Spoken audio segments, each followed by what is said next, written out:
Welcome back to PLearn 0006, Introduction to Language. Our topic for this week will be language and the brain. And specifically in this video, we'll be looking at some of the locations, the areas of the brain that seem to be responsible for specific functions in language and how, if they're affected, we get specific types of language disorders called aphasia. So before we dive down into the details of how language is localized in the brain, let's first of all have a little look at the gross anatomy of the brain. So here you see a picture of the brain from above, and of course the first thing that you notice is that the brain is divided neatly into two halves. We have a left hemisphere and we have a right hemisphere, and of course that means the front of the head is towards the top here and the back of the head is towards the bottom here. Now another thing that you can see from this picture here is that the cerebral cortex, the surface of the brain, is of course not flat, but rather it's divided into a number of tongues and grooves, if you will. And we have special anatomical names for these. So when we have a raised area, we call this raised area a gyrus. Then if we have a groove in between two of these raised areas, we will call that groove a sulcus. And then if we have especially deep and significant grooves, we will call them fissures. So let's take a closer look at one of the halves of the brain. Here we're looking at the left hemisphere, but the same anatomical landmarks of course apply also in mirror image to the right hemisphere. So here on this image of the left hemisphere, of course, the front of the head is towards the left and the back of the head is towards the right. Now, as you can see from the coloring here, the brain can be divided into four lobules, four major parts of the brain divided by some of the fissures, some of the most significant grooves in the surface of the brain. So the frontal lobe, which is of course towards the front of the brain, is principally demarcated by a fissure called the Sylvian fissure, which enters here, and the central fissure, which comes down here. Then behind the frontal lobe, we find the parietal lobe, which is central and towards the top. That's divided by the central fissure on the left and the occipital fissure towards the right. And then towards the bottom, the Sylvian fissure stops somewhere halfway through the brain here, and we just imagine that we draw a line that continues the Sylvian fissure all the way to meet the occipital fissure. That gives us a demarcation for the parietal lobe. Then at the very back, behind the parietal lobe, we have the occipital lobe, occipital meaning towards the back of the skull. And this is divided from the parietal and the temporal lobe by the occipital fissure. Now the last area, more towards the bottom of the brain, is called the temporal lobe, and the term temporal here refers to the temporal bones of the skull. So this is the area that is adjacent to the bones that sit beneath the temple of your head. So the temporal lobe is divided from the frontal lobe and parietal lobe on the top by the Sylvian fissure, including that imaginary continuation, and at the right by the occipital fissure. Two things that have not been colored in but that you can see on the drawing here are the cerebellum, which essentially is just Latin for the little brain, and then in front of that, coming down here, you can see the brain stem. Now, historically, it's a very interesting story how we came to sort of understand what the brain does as an organ, and that was always quite a contentious issue historically. For example, in the 6th century before the Common Era, Pythagoras kind of correctly hypothesized that the brain is the organ of mind, or the organ of what they called the humus back then, but also that it's somehow the temple where the human soul lives. That idea was rejected entirely in the 4th century before the Common Era by people like Aristotle, who thought that the primary function of the brain is just to cool off the blood as it's circulating.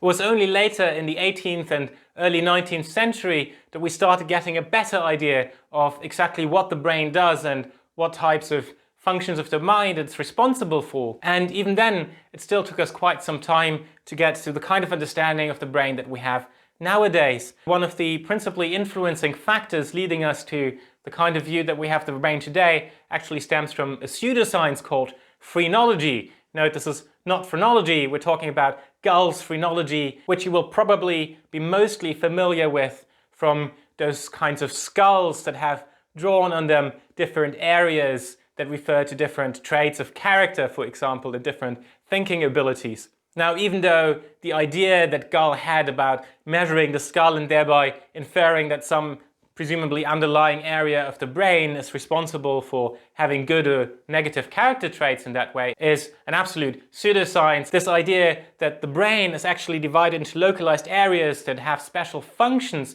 actually turned out to be well-founded. So it turns out that the human cerebral cortex, of course, isn't just some general purpose processor with any computation being able to be carried out anywhere, or everything being computed equally by the brain at some point. Rather, it turns out that specific areas of the brain specialize in computing certain types of information and carrying out certain types of mental functions. Now, of course, it's not the case that everything is sort of discrete and modular, like you have different parts in your computer that you put together and that carry out different things. You put in a graphics card and that specifically just does graphics processing without sort of any dependency on anything else. That's not the case. Rather, there are lots of dependencies, and there also seem to be many processes that are distributed across different parts of the brain. And now when we say things are localized, that doesn't just mean that perhaps they're found in the parietal lobe or in the temporal lobe somewhere, but it can also include lateralization. So the left half of your brain is responsible for the right half of your body, for motor coordination when I move my hand, for vision, for the hearing in my right ear. And the right half of my brain is responsible for what's happening on the left side of my body, for my left eye, my left ear, for my left arm's motor coordination, and so on. So we have a degree of lateralization in addition to localization across the lobes. So nowadays, of course, we have many different methods by which we can assess where things are localized in the brain. Now, how might we know which part of the brain is specialized in what mental function? Well, we can use certain types of imaging methods to find out. For example, hemodynamic imaging methods like fMRIs and PETs tell you about the blood flow to different areas of the brain whilst you carry out some function. So you can infer from that that if there's blood flow to that area is active. Then we have electrophysiological methods. For example, EEGs are a method where you put a lot of electrodes on the human skull and then you measure electrical activity whilst they carry out some task. And from that you can draw inferences about the timeline of processing, but also to a certain degree about the localization and involvement of different structures in the brain. Another electrophysiological method that quite a few people here at UCL actually use is called TMS, where essentially you send a magnetic shock down into the brain that sort of knocks out a different part of the brain at some point, and then people will lose function. Then there are, of course, invasive methods. So people have brain surgery all the time, and when you have brain surgery, well, it's really important not to cut out parts that you need for your mental function. So surgeons, when they have the skull opened, they usually probe around and they place electrodes and things to check that certain functions are not lost during surgery. So they will try not to excise, not to remove parts of the brain that are really important, or not to damage them as much as they can avoid it. And in turn, of course, those types of experiences and studies can also tell us a lot about what's happening. And even nowadays, a very interesting thing that's happening is sometimes when these things happen, people can place electrodes directly into the brain and then observe what happens with some function. Now, while these modern methods, of course, are what you want to use to study the brain and the functions of the mind and how they're localized nowadays, early on when the first sort of forays were made into the different functions of the brain and how they're localized, we didn't have these methods available to us. So early evidence had to come from naturalistic evidence, namely from brain lesions. So where people had damage to different areas of the brain, perhaps from a stroke or from an accident, we could then study how that affected their personality, their mental functions, and so on, and then come up with an hypothesis about how that area of the brain that's been affected is involved in that mental function that's been affected. Now, a really well-known and one of the earliest cases that's attested of this type of study of brain lesions and how they affect the different functions of the mind is the case of Phineas Gage. So in 1848, then 24-year-old Phineas Gage was employed as a railway construction foreman on the Virginia Railway, and he had been tasked with taking explosives to blast a passageway through an outcrop of rocks where they wanted to lay the rail line, of course.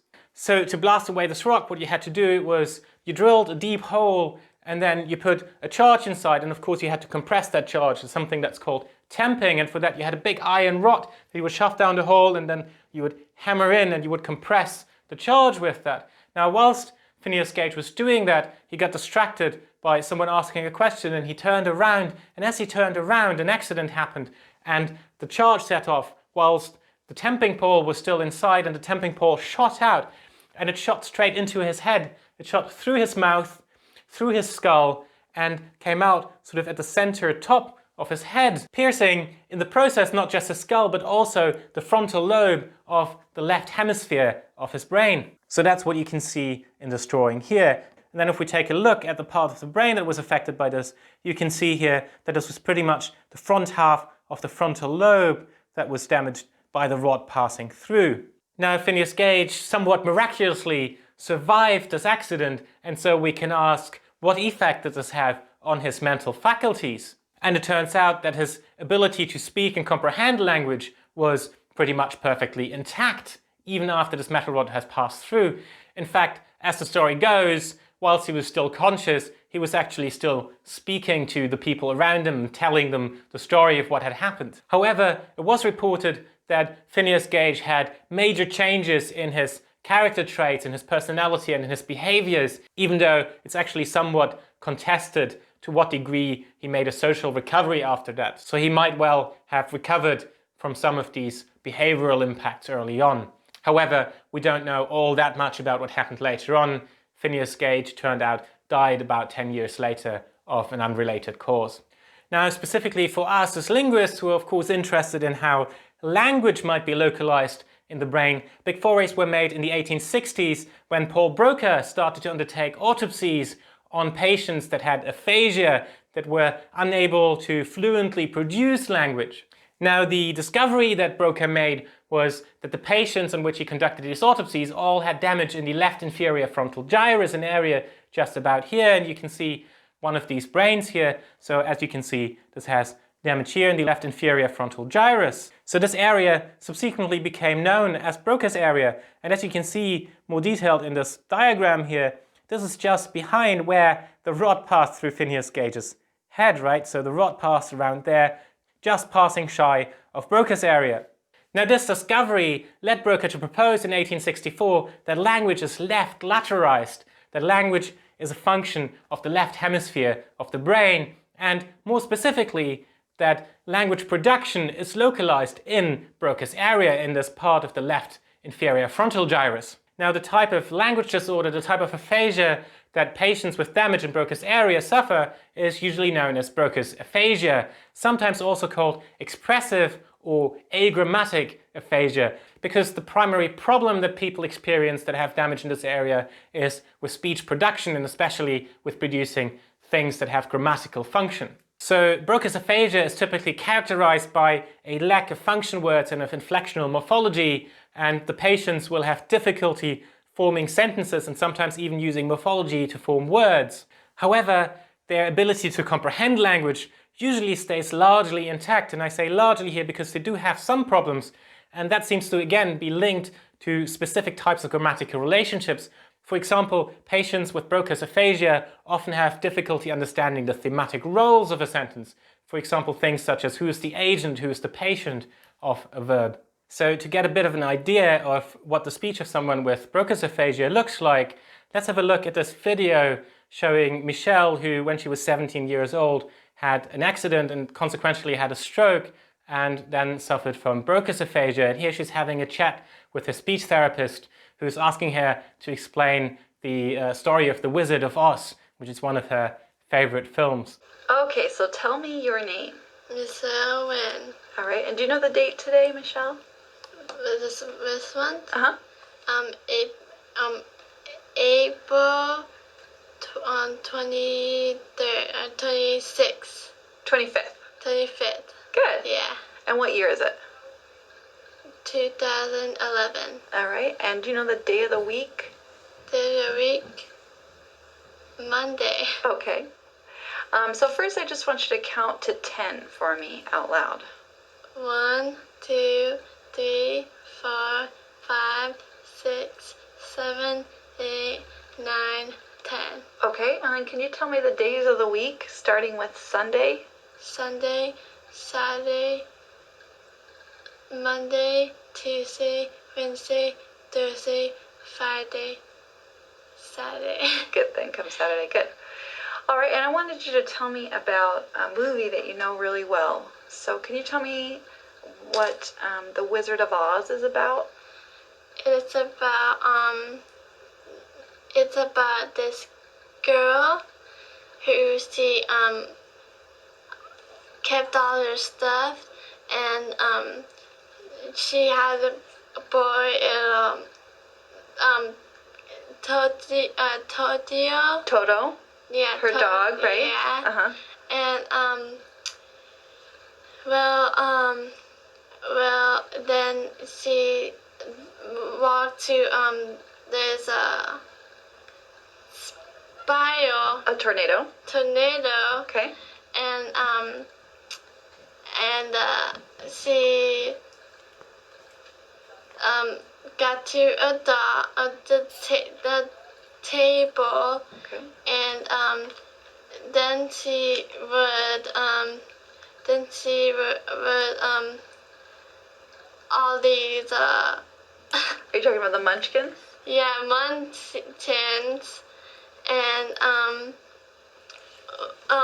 then she tried to go out, and Tessa got out of it, the other munchkin,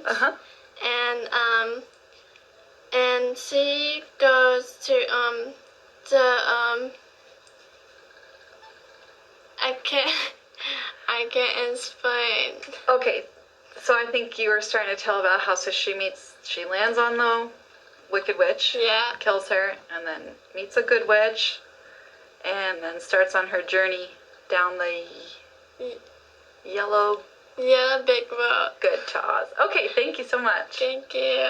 So as you can see here, Michelle's actually doing quite well producing speech still, but there is an occasional absence of some inflectional morphemes when she constructs sentences, so the agreement markers are sometimes missing, for example. And of course, at several points she has difficulties finding the right words or the right expression to try and explain something. So about 10 years later, after Broca's discovery linking this type of aphasia, Brocas aphasia, to Broca's area in the left inferior frontal gyrus, the neurologist Carl Wernicke discovered a different type of aphasia that was mainly to do with language comprehension. And when he looked at the brains of patients who had suffered this kind of aphasia, he found that this was also left lateralized. However, it wasn't due to damage in the left inferior frontal gyrus. Rather, these patients had damage in the superior temporal gyrus. And if you remember what I said early on about the word temporal referring to the temporal bone, then you can already guess that that's somewhere around the area behind or in the vicinity of the upper end of your ear. So here's a brain that has damage to the superior temporal gyrus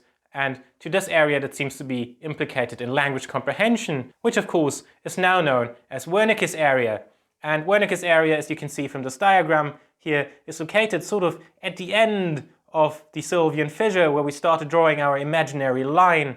And it's sometimes drawn as sort of wrapping around the end of the sylvian fissure there. So this area of the brain is now commonly known as Wernicke's area, and the type of language disorder that patients with damage to Wernicke's area suffer from is commonly known as Wernicke's aphasia, or sometimes also called receptive or fluent aphasia, due to the fact that these people can produce speech, but they struggle with comprehending speech for the main part. So the main characteristic here is that patients with Wernicke's aphasia show fluent speech. They can produce many sentences, they can tell stories, but a lot of the time the stories don't make sense, especially given the context of what they were asked about, and often they're also very heavily characterized by jargon.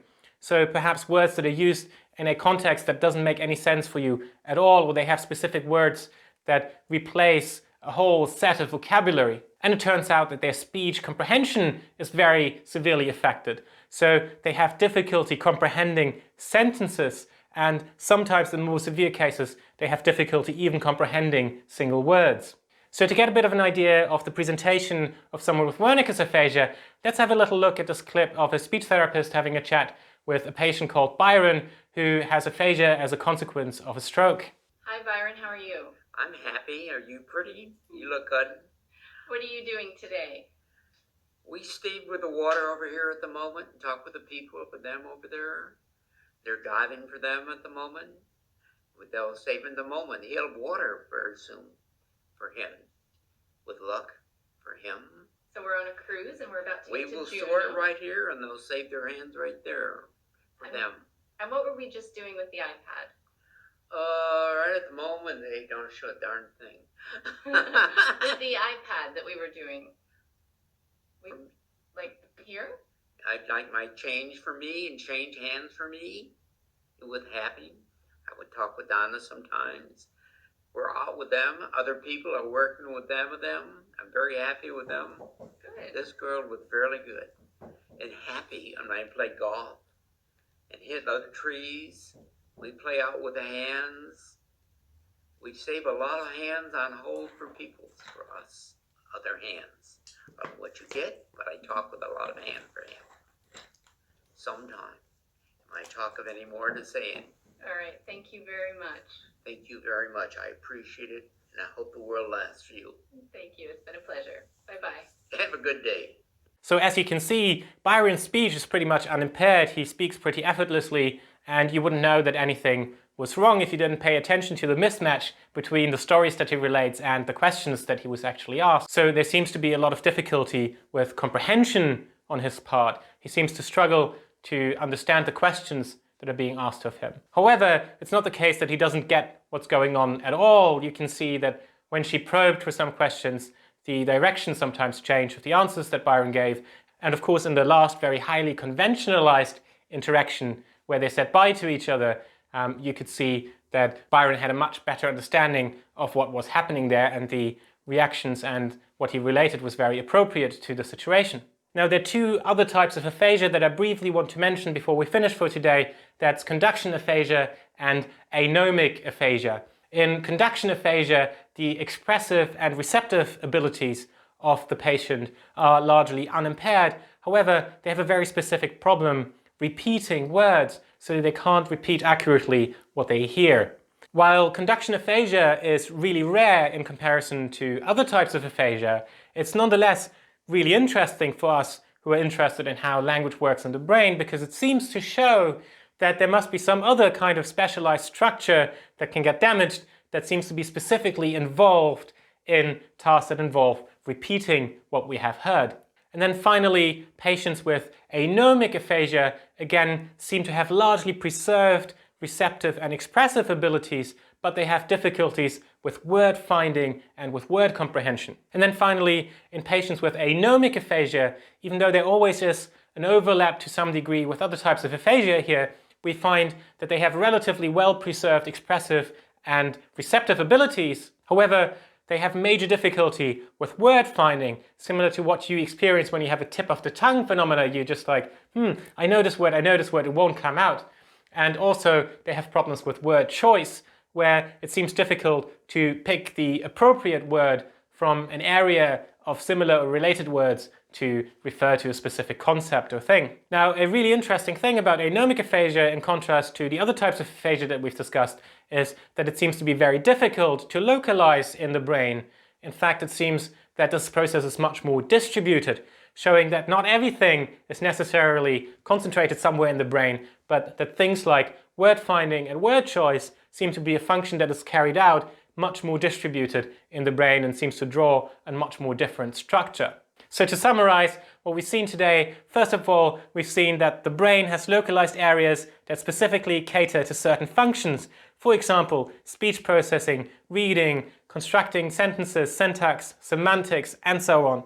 Then we have seen that while one component can be damaged, and we can have specific damage, for example, in Broca's area and Wernicke's area, this has specific consequences, and it can result in situations where one component is damaged and other components are largely left intact. So this is kind of similar to the idea of double dissociation that we discussed at the very beginning of the course. And then looking at anomic aphasia, we've also seen that while some functions of the brain seem to be highly localized, other areas of knowledge appear to be more distributed, for example, lexical knowledge and lexical access. So if nothing else, one thing that you can hopefully take away from this is that we've seen that the brain is not just one general purpose processor, and language sort of a superficial function of that, but rather that the human brain seems to be highly specialized for the different functions of language. The brain has specialized functions that carry out specific tasks that have to do with language, and these are specifically localized structures in the brain, and when they get damaged, then language is impaired.